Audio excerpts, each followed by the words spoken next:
नमस्कार, तेज हरियाणा से गुरविंदर पन्नू। डबवाली के आज हम एक ऐसे मुद्दे पर प्रकाश डालेंगे और पोल खोलने का काम करेंगे जिससे ये तय होता है कि डबवाली के आवाम के साथ सबसे बड़ा धोखा तो हुआ है।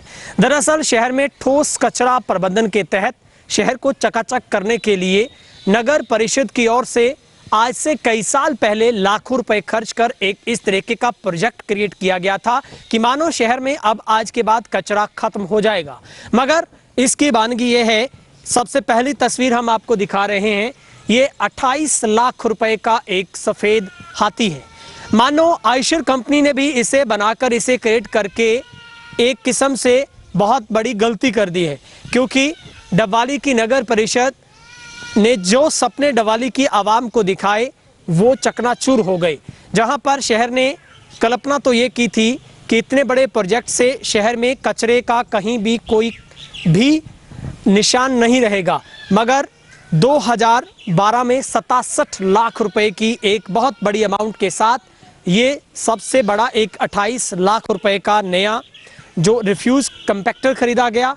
इसके अलावा 5 महिंद्रा डस्टबिन की गाड़ियां खरीदी गई थी और 50 डस्टबिन भी खरीदे गए थे। लेकिन तस्वीरें हम आपको दिखा रहे हैं, ये जिस जगह पर खड़ा है ये कई सालों से यहीं पर सुशोभित है। दरअसल ये सफ़ेद हाथी लाखों रुपए लगने के बावजूद भी शहर को चकाचक नहीं कर पाया है। सबसे बड़ी गड़बड़ी इसको खरीदते वक्त ये हुई कि ये इतने बड़े आकार का है जो शहर की गलियों से होता हुआ उन डस्टबिन को उठाकर खाली नहीं कर सकता है जिन जगह पर शहर में डंपिंग स्टेशन बनाए गए हैं। दूसरी बात है, 50 नए डस्टबिन भी खरीदे गए थे, उनका भी कोई हिसाब किताब नहीं है आज वो किस जगह पर होंगे या फिर इकट्ठे रह रहे होंगे, क्योंकि उनकी भी एक की कीमत करीब 25,000 रुपये तय की गई थी और 67 लाख रुपए का प्रोजेक्ट मिट्टी में तब्दील हो गया। ये 28 लाख रुपए की गाड़ी है जो रिफ्यूज कंपैक्टर है, यानी इसके अंदर सबसे बड़ी सुविधा ये थी कि ये किसी भी डस्टबिन को कचरे से भरा होता था उसे लिफ्ट के माध्यम से अपने आप ही उसको खाली करती थी और वो पूरा कचरा इस गाड़ी के अंदर आ जाता था। फिर इसे कचरा निष्पादन प्लांट में ले जाकर खाली करवाया जाता था। लेकिन मैं आपको तस्वीर दिखाता हूँ। सबसे पहले आपको यहीं से समझ आएगी कि किस तरीके से बिना सोचे समझे प्रोजेक्ट पास किए जाते हैं जिनका जनता से कोई सरोकार नहीं होता है। ये सबसे पहली खिड़की है जिसकी आवाज़ ही बता रही है कि इसको कभी खोला ही नहीं गया और अंदर की तस्वीर भी आपको हैरान कर सकती है। ये देखेंगे आप, इसके ऊपर डस्ट, मिट्टी और बंदरों का यहाँ पर खेल होता रहता है, क्योंकि बंदर घुसते हैं और कभी भी ये चल नहीं पाई। इस गाड़ी ने भी अपना सपना पूरा नहीं किया होगा कि जिस ड्राइवर के मैं हाथ लगूंगी वो मुझसे काम लेगा या नहीं लेगा, लेकिन प्रोजेक्ट यहीं पे आकर खड़ा हो गया कि डिपार्टमेंट के पास इसको चलाने के लिए ड्राइवर ही नहीं थे। सबसे बड़ी अड़चन यहीं पर आई कि इनको चलाने के लिए स्टाफ नहीं था और ये गाड़ी आज धूल फांक रही है। दरअसल सवाल ये उठता है, जनता की जेब से वो लाखों रुपए का बजट जो किसी न किसी रूप से सरकार के खजाने में पहुंचता है, फिर वो जनता के लिए खोला जाता है। लेकिन सवाल है, क्या उसे बिना सोचे समझे ही अमली जामा पहनाए जाने की कोशिश की जाती है और उसके बाद अंजाम ये होता है कि जनता मुंह बाए इंतज़ार में रहती है और अफसर हैं कि सरकारें हैं वो टस से मस नहीं होती है।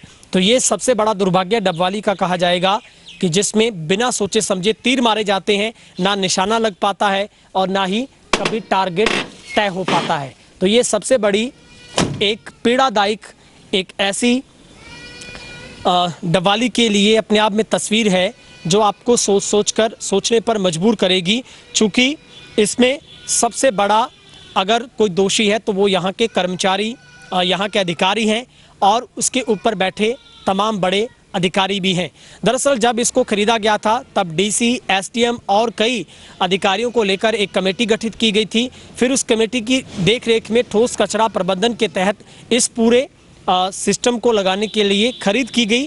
करीब 67 लाख से इस पूरे सिस्टम को खरीदा गया, जिसमें एक रिफ्यूज़ कंपैक्टर था, 5 महिंद्रा की गाड़ियाँ थी और 50 डस्टबिन थे। लेकिन इनका कोई हिसाब किताब नहीं है। अब सवाल उठता है, क्या इसका जिम्मेवार यहाँ पर जो लापरवाही बरती गई है, क्योंकि 2012 के साथ अब 2021 भी जाने को है, क्योंकि इन 9 सालों में इस गाड़ी ने कोई काम नहीं किया है और ये यहीं पर खड़ी अब बिल्कुल ख़त्म होने की कंगार पर है।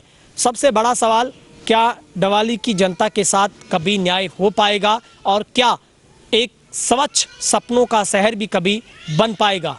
लेकिन सवाल हम उठाते रहेंगे और जनता है कि जनता के लिए सुविधाएं देना प्रशासन और सरकारों का काम, ना सिर्फ काम बल्कि जवाबदेही भी बनती है। अब ऐसे में आप सब भी अपनी कमेंट बॉक्स में जाकर राय रखिए ताकि डवाली के इस कचरा जो निष्पादन प्लांट था, जो ठोस कचरा प्रबंधन का, उसको कामयाब किया जा सके। हालांकि इसके बाद भी नगर परिषद के तमाम पार्षदों की तरफ से एजेंडे पास करके नगर परिषद के पास भेजे गए थे कि इन्हें यूएलबी को ट्रांसफ़र करवा दिया जाए, छोटी गाड़ियां इनकी जगह पर खरीदी जाए, मगर किसी ने भी बात नहीं सुनी और ये एक सफ़ेद हाथी बनकर रह गया। कैमरा पर्सन हेमब्रिट के साथ गुरविंदर पन्नू, तेज हरियाणा, डवाली।